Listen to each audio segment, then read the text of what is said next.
The DEA, Drug Enforcement Administration, and police in Colorado announce a record-breaking fentanyl bust. Agents say it's connected to one of the world's most powerful drug cartels in Mexico. Fox's Kennedy Hayes is live in Denver tonight with more on the takedown. Kennedy.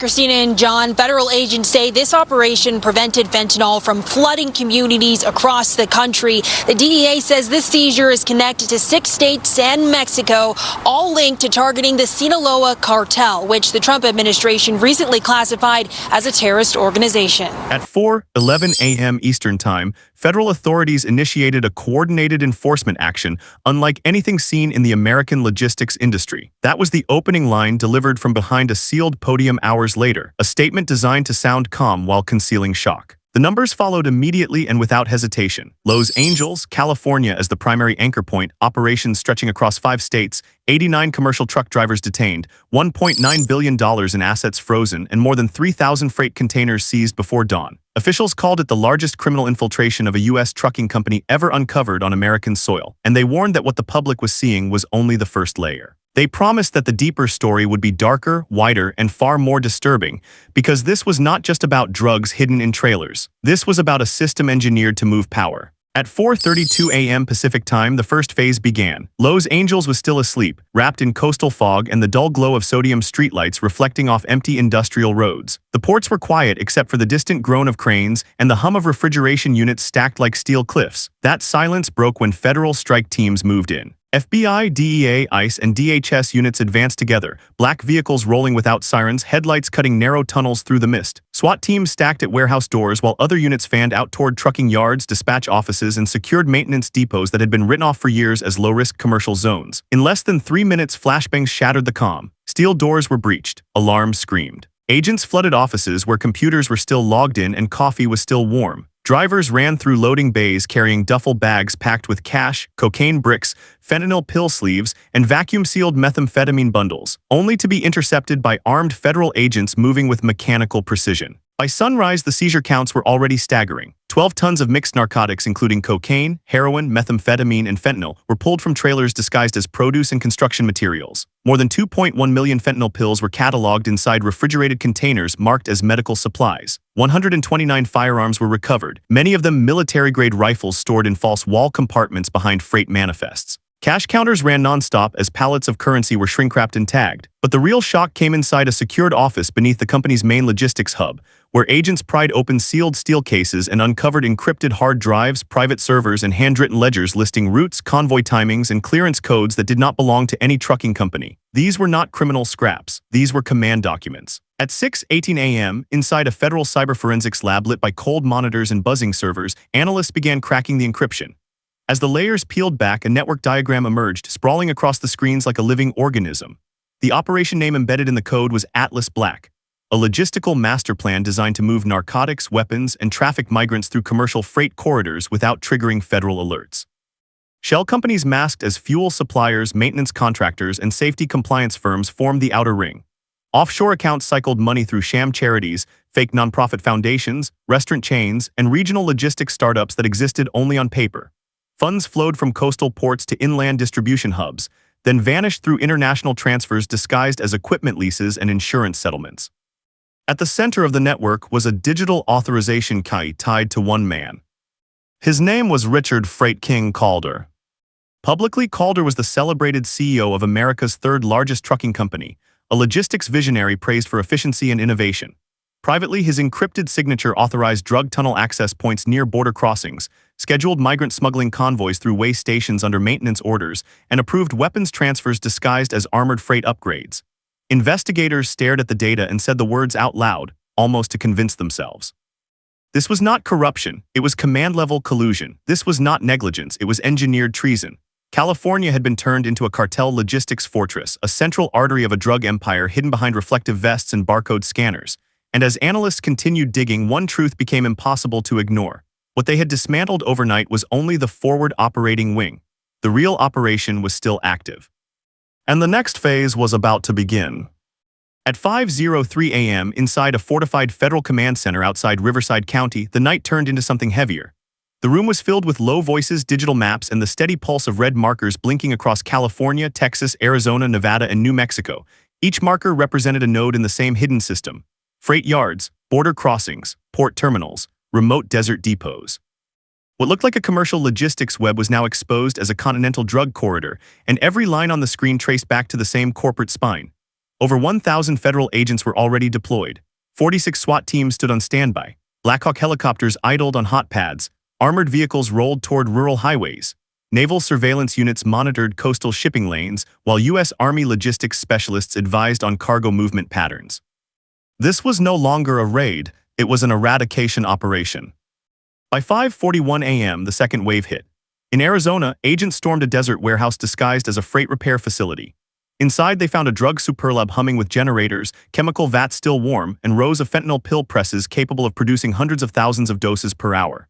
In Texas border cities, ICE and DEA teams intercepted trucking convoys that had been timed to pass way stations during scheduled maintenance blackouts. Drivers surrendered without resistance, their manifests clean, their trailers anything but. In California's Inland Empire, SWAT units breached a fortified mansion hidden behind private freight offices, uncovering a drug fortress stocked with weapons, cash, and satellite communication systems feeding live route intelligence back to cartel coordinators. Along the coast, federal agents seized cargo ships linked to shell shipping firms, discovering narcotics concealed within heavy machinery crates sealed with corporate authorization codes. The damage accumulated fast. More tons of cocaine, heroin, methamphetamine, and fentanyl were seized in hours than most regional task forces see in years. Server farms were shut down. Communication hubs were ripped out of ceilings and walls. Senior cartel logisticians were arrested alongside corporate security managers who had been paid to look the other way. By midday, the underworld had taken more damage in 6 hours than it had in the last 6 years.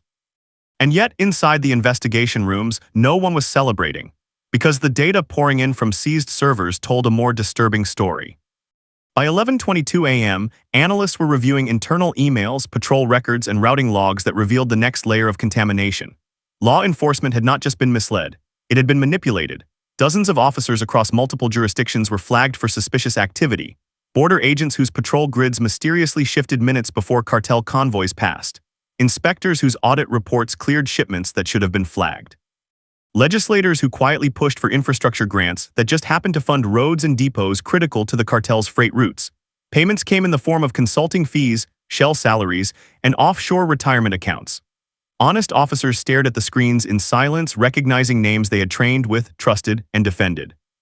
As followed, senior sergeants, dispatch supervisors, a deputy logistics planner tied directly to federal coordination channels. Each takedown felt like tearing out another nerve. Investigators described what they were seeing as a parallel enforcement system, a second police force that answered not to the badge or the law but to a corporate cartel command hidden behind spreadsheets and shipping schedules. The betrayal cut deep, but the message was clear. The system would be rebuilt from the ground up. No exceptions. And then, as the scope widened, a final data file surfaced, one marked with a red encryption flag. It was labeled continuity, and what it described would change the scale of the story entirely. At 1:47 p.m., inside a secured federal cyber forensics lab tucked beneath a concrete complex in Southern California, analysts cracked the final encryption layer. The room was silent except for the hum of servers and the soft tapping of keys. Then the screen filled. A network diagram unfolded in real time, branching outward like a living organism. It carried a single internal code name, Project Iron Root. What investigators were looking at was not a loose cartel operation or a corrupted company. It was a master plan, shell corporations layered beneath legitimate subsidiaries, ghost logistics firms registered in tax havens, sham charities moving disaster relief funds, fake green energy grants financing private depots and charging stations along critical freight corridors, restaurant chains laundering cash through nightly deposits. Every arrow pointed toward the S. AIM financial spine. Money flowed across continents in disguised transfers.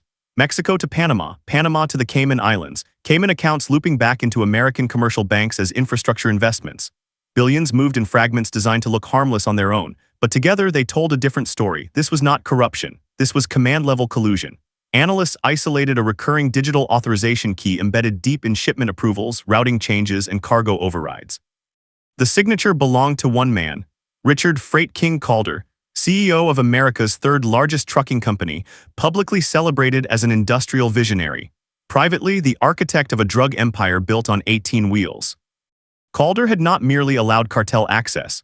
He engineered the system for them, freight schedules synchronized with border slowdowns, way station outages timed with convoy movements, GPS data selectively delayed, driver rotations structured to isolate couriers from each other. Human trafficking and migrant smuggling routes piggybacked onto legitimate freight lines hidden among produce, construction materials, and consumer goods.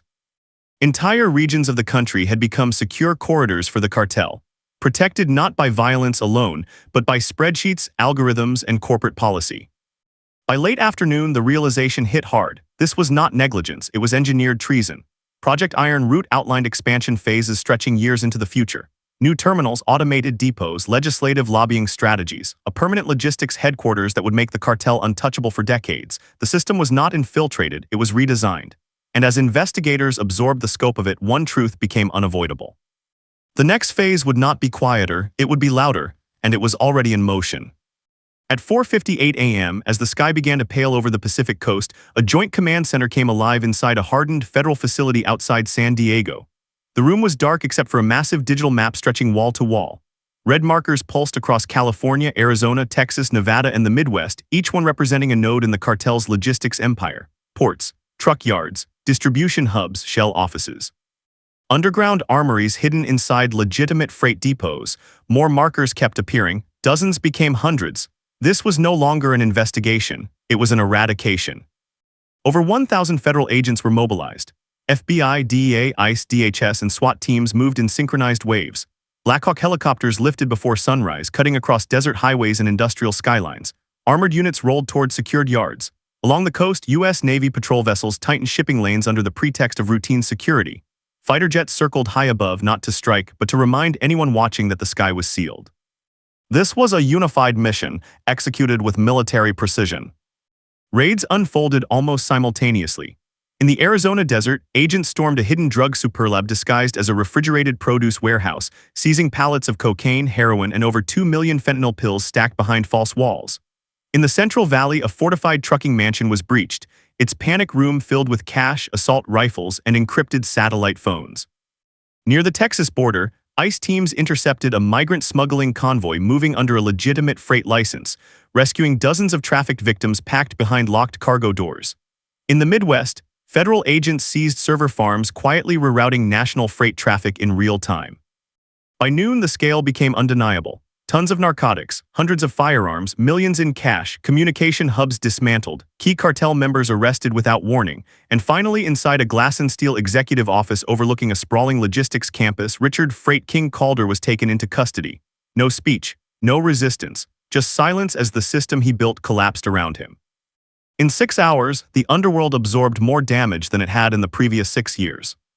But the story did not end with the raids. Inside a secure evidence facility, investigators began combing through seized servers, internal emails, payroll logs, and encrypted message archives. What emerged was darker than expected. Dozens of law enforcement personnel had been compromised. Border agents paid through consulting firms, highway patrol officers receiving monthly retainers, judges tipped off through intermediaries, legislators funded by logistics-linked PACs that quietly killed inspection bills and safety reforms. Patrol grids had been falsified, inspections delayed, entire stretches of highway turned into invisible corridors for cartel convoys. Some of the most painful moments came from the honest officers, men and women who had chased ghosts for years, only to learn the Ks were coming from their own command structures. Federal agents moved quickly, arresting senior sergeants, planning officers, and logistics coordinators who had become a parallel enforcement system, a shadow police force, one that answered not to the badge but to the cartel's spreadsheets and Calder's authorization keys. The system, officials said, would be rebuilt from the ground up. As the investigation widened, analysts zoomed out. The routes extended far beyond state lines. Freight corridors connected ports to inland hubs, agricultural regions to urban centers, coastlines to heartland cities. Shipping manifests were altered digitally. Way stations shut down for maintenance minutes before cartel trucks arrived. Migrant smuggling and human trafficking operations were layered in as camouflage, masking drug movements beneath humanitarian chaos. The network had the capacity to move tons of narcotics every week without triggering alarms. Then came the final file. Buried deep inside Project Iron Route was a long-term directive, a plan to transform the company into a permanent cartel headquarters, not just a logistics partner but a governing structure. A shadow government powered by freight, protected by corruption, and shielded by legitimacy. It was not built for profit alone. It was built for permanence. The realization chilled every room it entered. This system was never meant to be temporary. It was designed for the cartel's future. And that is the lesson that lingers. Power does not always arrive with gunfire. Sometimes it arrives with contracts, with silence, with ambition dressed as success. The real cost of this operation is not measured only in seized drugs or frozen assets, but in lives lost to fentanyl, cocaine, heroin, and meth, in neighborhoods hollowed out, in families broken quietly far from the boardrooms where decisions were made. This story is a warning. If you are still watching, stay alert. Tap like so more people see what happens when crime hides behind respectability.